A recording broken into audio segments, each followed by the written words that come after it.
Ashoka is very important that Dr. Babasaheb Ambedkar, when he chose to convert to Buddhism, now many people say he was already Buddhist by the time he was starting to read the book at his young age and when he graduated after 10th class. When his Krishna Kirloskar gave him a copy after matriculation. He was the first Mahar to matriculate during that time. And so there people say that was an impression, and of course Babasaheb Ambedkar also remembers that moment fondly. But when he gave his speech in Yola, that though it was not in my hand, I was born a Hindu, but I will not die as one. What does that mean? Doesn't mean he is saying I will get rid of everything.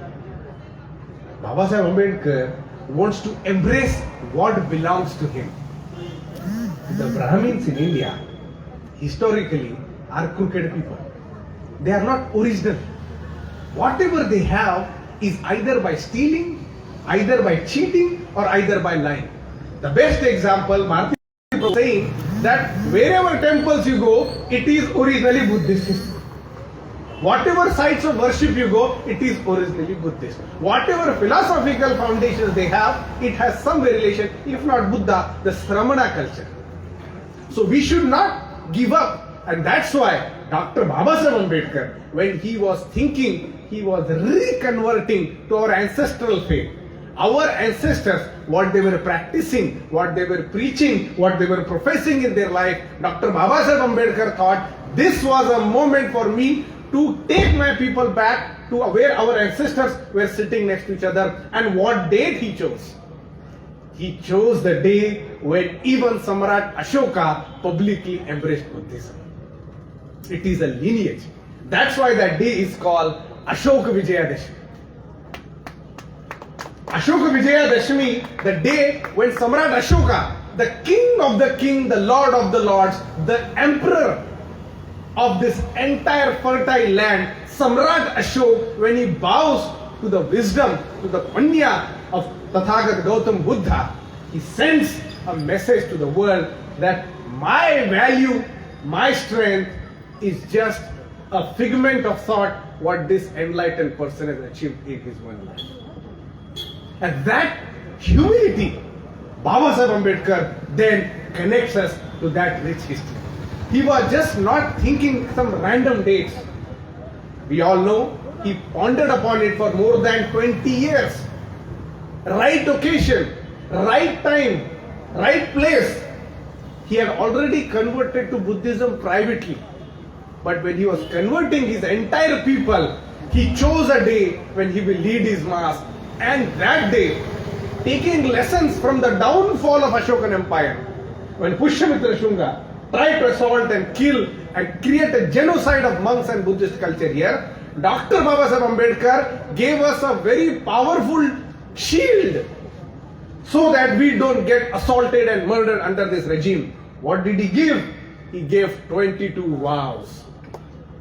That 22 vows are our strong shield against potential assault of these people, because our soothsayer, our leader thought that these might be the potential consequences upon my community.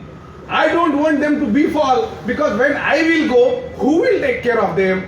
And that's why he wrote the masterpiece, the Buddha in his Dhamma, who acts as a guidance given by Dr. Babasaheb Ambedkar to us whenever we read through the pages. And I want to congratulate Buddhist Fraternity Council for making this a unique model of Buddha in his Dhamma, and the leader here, Dr. Bharati Prabhu, has appealed all of us to have a copy of it. Now more and more people are educating. More and more people are familiar with this part of history. We are starting from Dhamma Bhumi. What a beautiful name given to Kerala. Hereafter, whenever I will address Kerala, I will also mention Dhamma Bhumi when I will mention Kerala.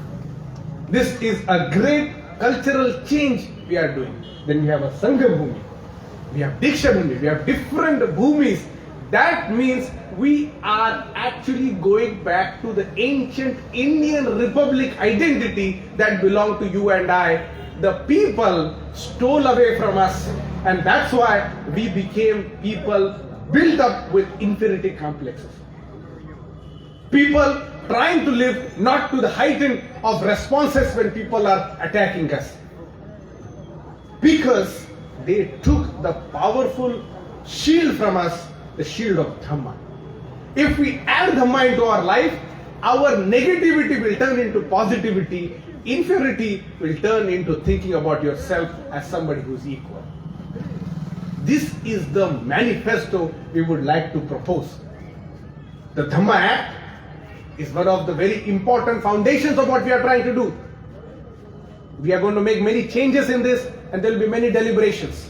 The Dhamma Act is meant to think everybody to be welcoming and part of Dhamma, part of the Buddhism. Unless and until we have that structure present in our life, we will be occasional Sunday morning prayer Buddhists. We don't want to have that. We would like to continue into our ancestral faith. And for us, if we are talking about Buddha, we are not talking about a person from a region, person from a language, person from ethnicity, person from certain gender. We are talking about an enlightened person, the Samyak Sambuddha, who found his way out of miseries and out of his compassion, gave us the marga, gave us the path, and inviting us to share that bliss of Nibbana that he had achieved. And we are grateful to the Sangha, especially the Ambedkarite Sangha, who has taken the message of Baba Sahib Ambedkar. I was recently in Sri Lanka. I would like to share some experiences that I've had in the Dhamma Desha. I spent 10 days visiting the 4 most important sites in Sri Lanka. I had informed Vinaya Bhante that I'm going to Sri Lanka. I went there. The first place I went was Anuradhapura.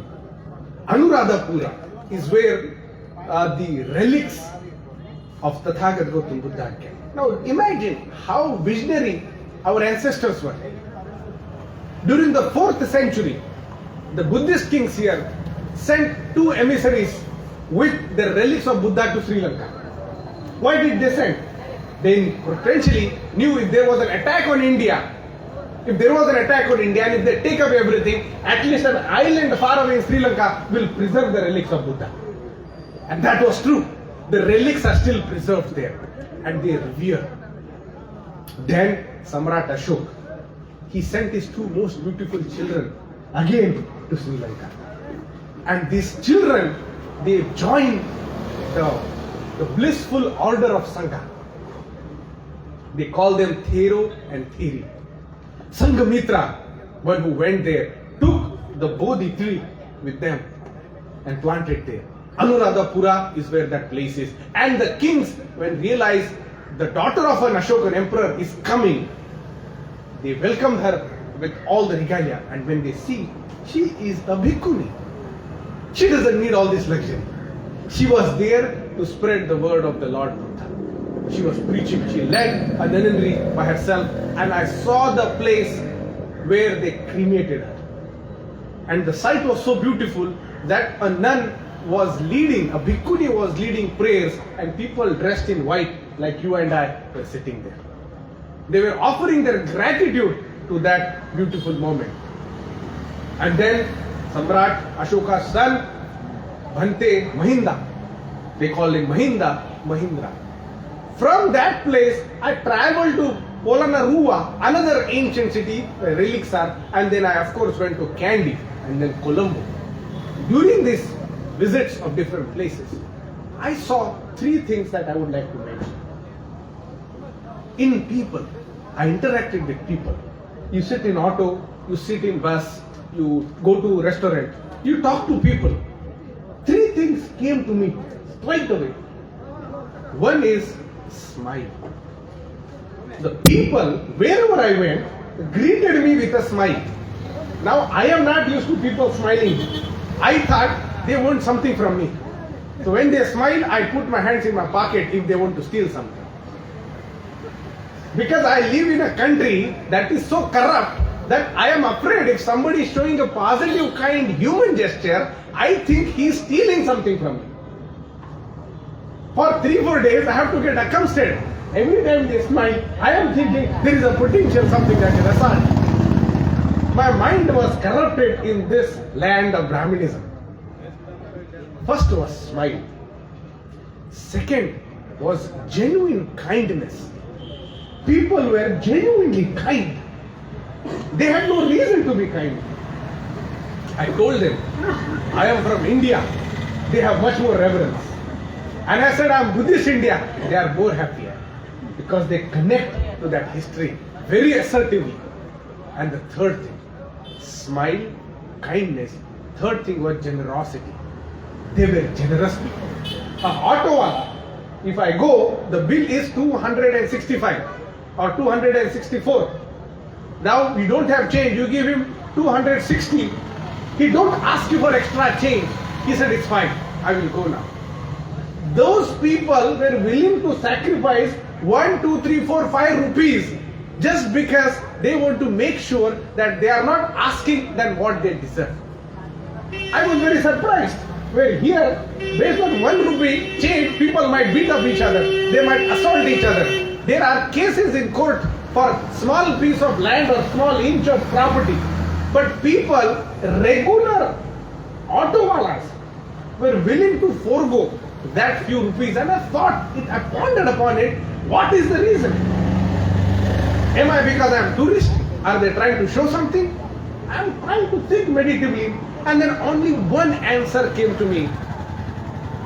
This is their culture. And the culture is penetrated by over 2,300 years of Buddha's Dhamma. Dhamma is alive in those people. I was very inspired. I was very awestruck. I felt liberated being among those people. I was still trying to understand what that culture means. That means they are not perfect people. They are poor people. But they are proud people. They might not have enough money, but they are making sure that the Dana Bhavana, they kept on telling me about Shila Dana Bhavana. I said, whatever that is, he said, we believe in donation. We believe in giving. And everywhere I saw, even poor people, I went to the Buddhist shrines, were putting their hands in the pocket and whatever their abilities, they were donating to the cause that they felt was important. It was not just spiritual. Some people might have just this religious blind belief. Every people have their own means of attending their own nibbana. Let them follow. We don't have to criticize anybody. But generally, what the sentiments of people were, it was mostly rooted in compassion. The Dhamma that these people are living. And now I decided in next few months I will visit Southeast Asian countries, Thailand and other Buddhist countries, to experience what has Dhamma done to them in Myanmar, in other neighboring countries. So we totally understand, and taking that experiences, we have to come back. I would like to, with these 3 experiences, appeal to all of you and those listening online. Let those 3 things that are observed in Sri Lanka be also part of our life. Let us be people who are genuinely exchanging smile, who are trying to establish a relationship of humanity by the first exchange. The second important thing we should do in our everyday interaction is how to be kind. Let us try to make kindness our principle, and certainly generosity. Let us put hands in our pockets. If we don't have resources, let us utilize whatever skills and talents we have and contribute to building this new caravan of Dhamma that we are trying to bring in our life. And the members of BFC and others, we should help raise some money and help them to travel to these Buddhist countries. Let them also travel to these Buddhist countries on a Dhamma trip. Let them have an experience how Dhamma is flourishing in this Buddha's land, and bring those experiences back, because what they are doing is essentially what Dhamma has guided them. Now we need to bring back that culture. I won't like you to appeal, all of you, please make this as our collective effort. I congratulate you all for this extremely important event that has inaugurated today on 30 September 2023. Mark the date because several years from now, several decades from now, this date, this Buddha Junction, this very place is going to be remembered as inaugurating a separate history, individual history. Let us all be proud of our ancestors, proud of the Dhamma that they have given us, and love each other without having to find a reason. Jai Bhim, Namo Buddhaya. Thank you.